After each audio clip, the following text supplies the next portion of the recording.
Thomas Dunn, right, California. Coach, this was a comprehensive beatdown where you guys consistently played winning football, offense, defense, and special teams. What led to the initial onslaught and then the ability to keep it consistent over 4 quarters? Well, I thought we played pretty clean for the most part. All 3 phases of the game. Limited some of the penalties that had been hurting us, especially offensively. I thought the Fernando was real efficient, especially early. We didn't throw the ball as much in the second half with him, but we were moving the football effectively. We still got to do a better job finishing in the red zone. I love, Derek kicked 5 field goals today. I believe that ties a school record, and that should be celebrated. However, we don't want to be the team that leads the, country in field goal attempts. We'd like to score touchdowns. So proud of the way the guys moved the ball. We did put the ball in the end zone a handful of times. Defensively, played really pretty clean until the fourth quarter, and proud of the way the guys competed. Got off the field a bunch on third downs against a good rushing attack and a really good team on third down. They had come in converting at a high clip, and so we did a good job there. Special teams, obviously the field goals, we blocked a field goal, which was great, and then Hunter Barth showed up and caused a fumble on kickoff, which is a really big play. So there's some really good football in there. We talked about in the locker room, it's not like this game that everybody plays out of their minds and is making one-handed grabs and these just superhuman efforts. It's just playing really good football, and that's what we want to do at a really high rate, and we did it much better today. Jim McGill with Bear Insider. Justin, how important is it after 4 close losses to not only get that win, but to do it in dominating fashion in all 3 phases of the game? What does that do for the team's psyche? Well, again, build confidence. Confidence is a really important part of football, and we talked about that last night. That was really kind of the Friday night talk we all had is, the difference in 4 plays really can have it's amazing the psychology of sports and how, one play can really affect the psyche of a player or a team or an entire football community. And we've had some really difficult, frustrating, kind of agonizing losses, and I'm really proud of the guys for coming out and playing confident, believing in themselves, believing in each other, and committing to playing good football. And Oregon State's a good football team. They're really well coached. They have good players, and so I'm proud of the way the guys responded. I think after 4 tough losses like that, there's people out there that would crumble and wouldn't be able to bounce back. So I'm really, really proud and pleased of the guys for battling back and believing in themselves and their teammates. Emmanuel Macedo with the Daily Californian. Coach, what can you say about the offensive line performance, and how did that help Fernando's performance today? Well, we protected much better. It sure felt like that. We had some lineup changes going. Fred Williams started at right tackle, and he wasn't perfect, but I'm really, proud of him for getting in there in his first major action and competing like that. Will McDonald, Will is always going to compete. Bastion, unfortunately, went down, and so we had Siawape rush, Wyckoff going. Nick Morrow played really the entire game, a little bit banged up, so I'm proud of him. Those are 2 young tackles playing. They're going to be really good. They're just kind of thrown into the fire right now. And I thought, especially in the pass game, the pass protections were pretty darn good compared to where we had been. And the run game, I think we can still be better. There's some good runs, but I think we can play much more efficient in the run game. Justin, you talked about the pass protection, but can you just talk further about the run game? You had Jaden Ott back, and he wasn't able to find many openings unless he was catching the ball. What did you think about just having him back, and also kind of what you need to do to get the run game going better? Yeah, well, everybody, coaches and players, we just got to execute at a higher clip, whether it's blocking or, O-line obviously, but then the tight ends and the receivers and how we're packaging things, the calls we're making. There was a couple times up front we didn't get the line communicated, whether it was a bare front or a 4-down front and cut a guy loose, which is, can't do that. So I think it's all those things. Those guys getting more experienced, and Fred and Nick and some of those guys just getting used to the games and the communication, so we can make that block that springs it. We got beat, like Jaden's called touchdown that was called back, we really have a good picture to run into, and we just kind of whiffed on a base block there, unfortunately. And so those are the things. Like, we just have to execute. When it's there and we know what we're doing, we gotta block people and get the run game going. But just getting him back, what did that mean to you guys? And We want everybody back, and having Jaden back is great. We need him, and we want as many players healthy as humanly possible or available to play. So anytime a guy comes back, that's a boon for our entire team. So we're trying to get it. We got this bye week coming up, and so try and get even more guys back. can you talk about missing Cade Uluwave today? Yeah, Cade's. You don't really replace Caden. I thought Hunter and Liam did a heck of a job. Those guys are really smart and made some good plays in there. So I'm really proud of them. Cade is. Cade's not a guy you just replace.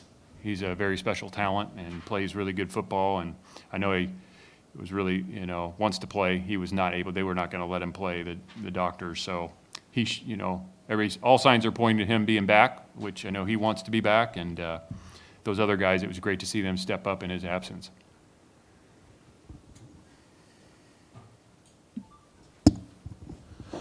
Kyle Foster, Napa Sports News.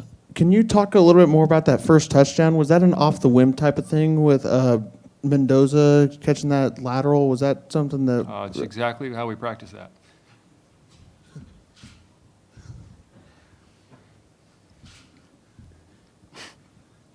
Other questions for Coach?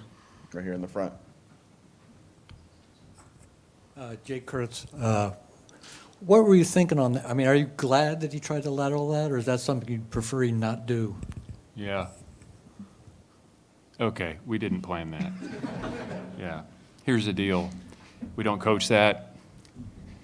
Football players need to play football, and from time to time, those things happen. I could go into story after story after story about a guy making a decision to make a play, and in those moments, you got to be right. The player's got to be right. And you never want to take away the playmaking ability of a football player. We're not trying to build robots. However, decision-making is critical. And I could tell you a story about, I think my first year here, I still remember this day. We were playing at Illinois. They had fourth down to win the game, and I was coaching a linebacker, and he had the running back, and the running back flared in a route. It's the last play of the game, and the linebacker ran through the A-gap and sacked the quarterback. He didn't cover the running back, but he sacked the quarterback and won the game. And I told him, great play. So those are the moments you just have to be right. And yeah. Coach, your defense almost pitched a complete shutout today. How impressed are you with how they played, and are you looking for the same production as the season progresses? We just want to be real consistent in our play and have a standard of play that doesn't deviate regardless of who we're playing, what the score of the game is, what the weather's like, if there's fans out there or there's no fans. It's just when you go out there and you play the game, like there's one way to play it, and not, well, what's the score, and are we up or down, or what quarter is it, or where are we in the season? It's just like, this is our standard of play, and this is how we play. And so we're really challenging them on that. We're going to continue to challenge. And to be honest with you, the entire week, that group, we're talking about finishing and how important it is to finish games and the focus it takes and the mentality. And we'll be, that's something that we didn't do a good enough job of. We had three fourth downs late in the game, and those guys are competitive. They wanted to finish. Like, they wanted to go out there and compete and finish. We just have to do a better job of executing in those moments because, you don't want to be a yo-yo, like, depending on the circumstances. Like, here's how I as an individual play the game. Here's how we as a defense play the game, regardless of any circumstances. So we're going to continue to challenge them on that. But I thought they did a good job a lot of the day. Coach, you talked about it a little bit earlier. What did you enjoy about Frederick's first start, and what more do you want to see from him going forward? Fred? Yeah. Yeah. I'm proud of Fred. He's a very talented young man athletically. Fred was a high school receiver for much of his high school career. Then he got here. We didn't recruit him as a receiver. He was a big athlete, and he got here at about 250 or 260, and now he's easily above 300. He's a big human being. He's very athletic.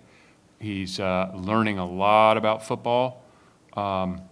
So he's not a finished product by any means. What Fred needs to do is just continue to practice and work and reps and just never give up, because he's going to have some ups and downs. I mean, that's freshman O-lineman, especially when you never played that position much. You know, Nick Morrow's kind of the same. But both those guys they have some real tools, and as long as they just continue to grind and work out and, you know, weight room and meeting room and practice, and they just need as much football and training as they can possibly get, and their ceilings are high. And another quick one on another newcomer. Jamal has had limited playing time, but he's been in a lot of situational stuff. What can you say about his readiness and poise in his limited appearances? Jamal Wiley? Yeah. Yeah, we're kind of trying to use him as some short yardage. He's a bigger back, and you know, we hadn't had a ton of success on some short yardage. It's been an issue for us, and so we were trying to package some things for him where he can run forward, full head of steam, and he's got some size to him. So trying to find a role for him, and then also, you know, a way to get a first down on 4th and 1 or, you know, 3rd and goal at the half-foot line. Justin, you've got a bye. Is this a good time to have a week off to get healthy, or do you wish you could sort of build on the momentum that you created today? Shoot, I don't know. They come when they come, and we plan them the best we can. I think the only way I could tell you that is if I knew the health of the team in advance. You know, then you could place your buys based on, you know, when this person's banged up or that person. So we're going to make the most of the buy. There are some guys that will, you know, it'll be an advantage having the buy this week. You know, Cade being one of them. And there's a number of other guys that we will hope to get back for our following game.